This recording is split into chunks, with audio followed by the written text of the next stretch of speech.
This is Hofstra's Campus Conversations, the official podcast of Hofstra University's leadership team, focusing on issues of importance to Hofstra and higher education. Now welcome today's host, Hofstra President Susan Poser. Thank you, and welcome to this episode of Hofstra's Campus Conversations. We're going to be talking today about student success, one of the 4 goals of Hofstra 100, the university's strategic plan. I announced the strategic plan at the State of the University in September, and it is our guide, our roadmap, to lead us to our centennial in 2035.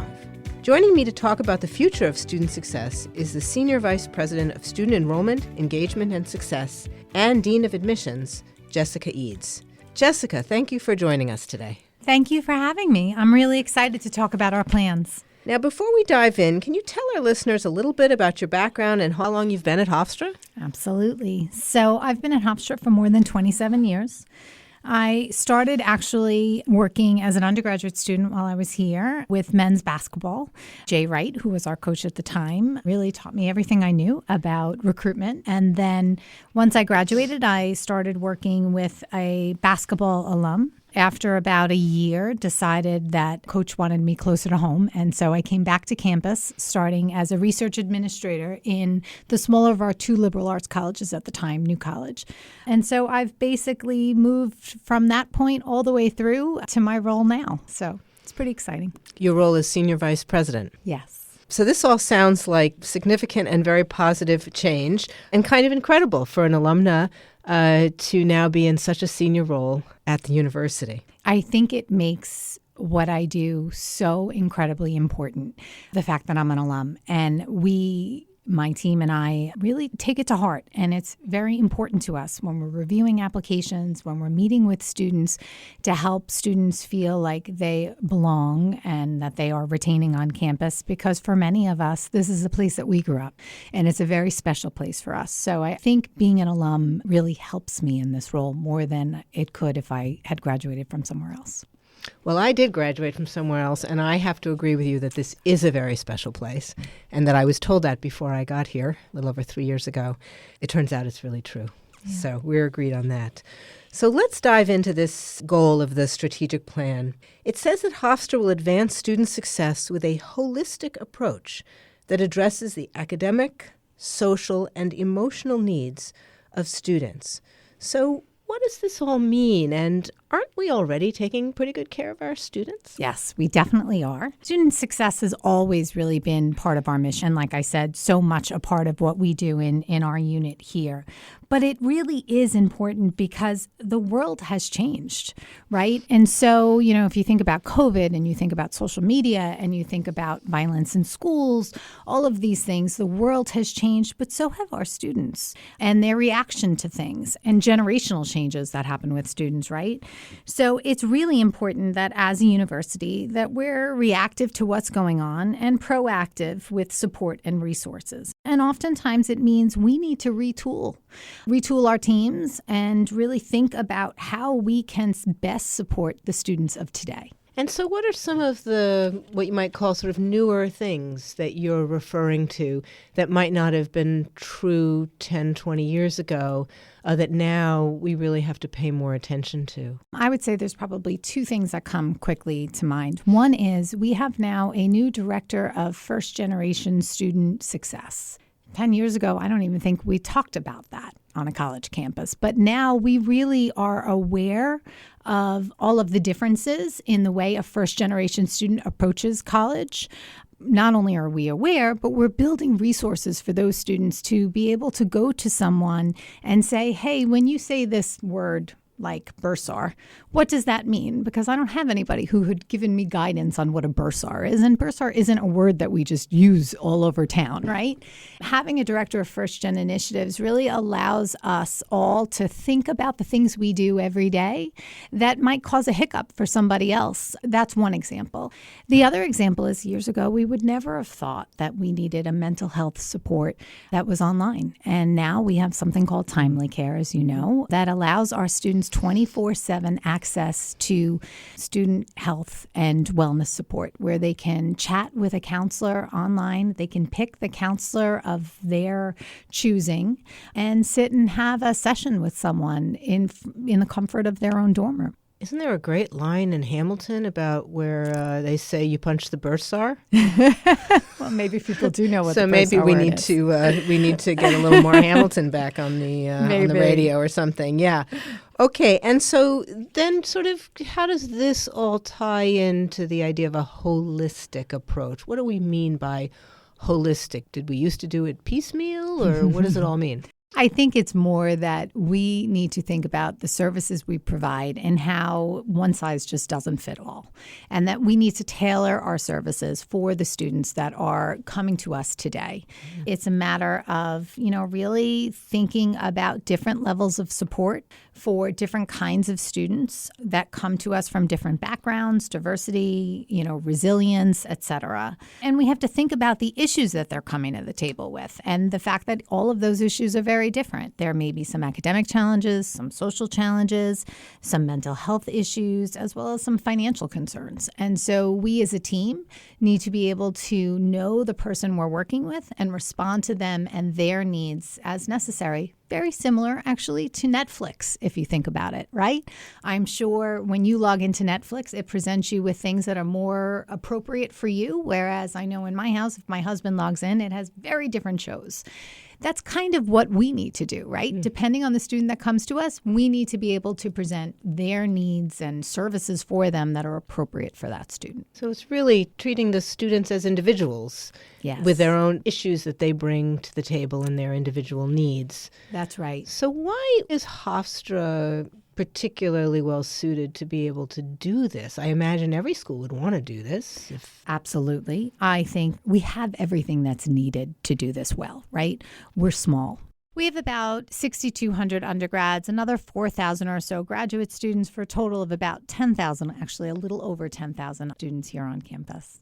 And so we're small enough that we can really give students the care they need on an individual basis, but we're large enough that, if you walk across the Unispan, you can meet somebody new every single day. But we also offer a breadth of academic programs that allow students to really venture beyond some of the places that, some of the small liberal arts colleges wouldn't be able to offer. We have small classes, which means faculty get to know students. They get to know their name. Students are not a number here, right? And so that ability to get to know each other is what really is essential for this kind of holistic approach. Mm-hmm. In addition to that, we have an amazing faculty. I mean, one of the things that is so special for me when I was an undergraduate here were the relationships I built with my faculty, as well as the administrative support team here on campus. So I think we have concerned, dedicated faculty and staff that make this possible. And then, of course, in addition, we have what we need in terms of a robust student health center, as well as a student counseling center on campus, and so many other non-academic support services available to our population. I also just want to say, when we think about a holistic response to managing students, in addition to treating the person who's in front of us and their individual needs, it's also a matter of thinking about, when someone presents and has an academic issue, it could very well be that that academic issue is actually the result of some issue at home, something else that might be happening. And so when we think about this holistic approach, we want to service the whole student, their academic concerns, their mental health concerns, everything together. And everybody's kind of recipe is different. And so getting to know our students is really important, which is why the size is so crucial. Yeah, so the faculty get to know them and student affairs side of the house get to know them. Yeah, I used to think about it as we break down our administrative structures into academic affairs and student affairs, but a student doesn't think, well, I'm going into this office, so right now I'm being a student. That's right. An academic student, but now I'm going to this other office, so right now I'm actually something else. Be something else. Right. They're actually one person, right, all the time. Yeah, absolutely. Right. So the creation of the strategic plan was a very involved process. I'm very aware of that. You're very aware of that. Tell me a little bit about how this particular goal came together. Absolutely. So we had a series of committees, and the committees had a mix of faculty, staff, and students. Eva Badowska, Dean of Hofstra College for Liberal Arts and Sciences, and Letitia Vickery, Associate Dean for Undergraduate Programs at the Zarb School of Business, were co-chairs of this particular committee. And really, the committee worked for a long time, and their initiatives evolved through several meetings and iterations. it was just a matter of really great brains coming together to think about our problems and our future and how they could be solved. And take what I certainly have always thought of as a foundation of a very strong student support division and then really build that. Yeah, to the next level. Absolutely. Yeah. It's also sort of relevant to your position, which I think we didn't mention was a position that didn't exist here. And you really persuaded me that we should have you be not only in charge of admissions and enrollment management, which you've been doing for quite a while, but then to add to that the student affairs side. And you put it to me as, responsible for these students from admission to graduation. That's right. You've done really a phenomenal job of that, and it gives you a really incredible perspective.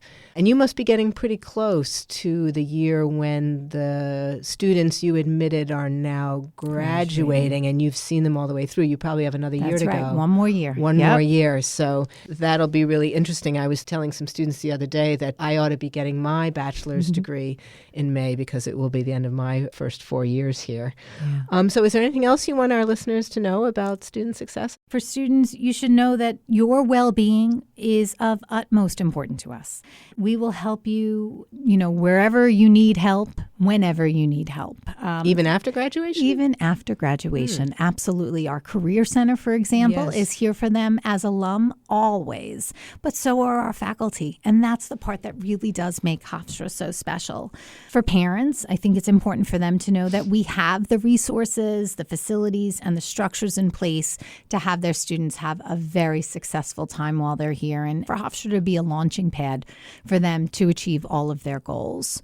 And then, of course, for our future Pride families, that Hofstra is making student success one of its most important tenets. And it covers everything from academic support to mental health resources, and honestly, to getting to know their students and to getting to love them just as much as they do sometimes. Yeah, well, I couldn't agree more with what you're saying. And I'll say from my own perspective, when I speak to alumni, particularly when we were working on this strategic plan, because I didn't want to lose something in doing this that was really good.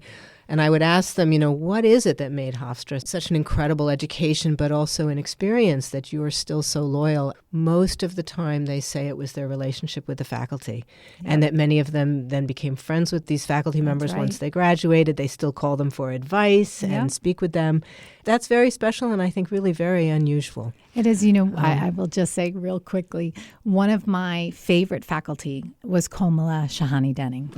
And I will never forget her. And she is now one of my very close friends and colleagues. I absolutely agree. Yeah. Well, terrific. I have to agree that from a Hofstra leadership standpoint, we are indeed hyper-focused on supporting our students in all of their needs.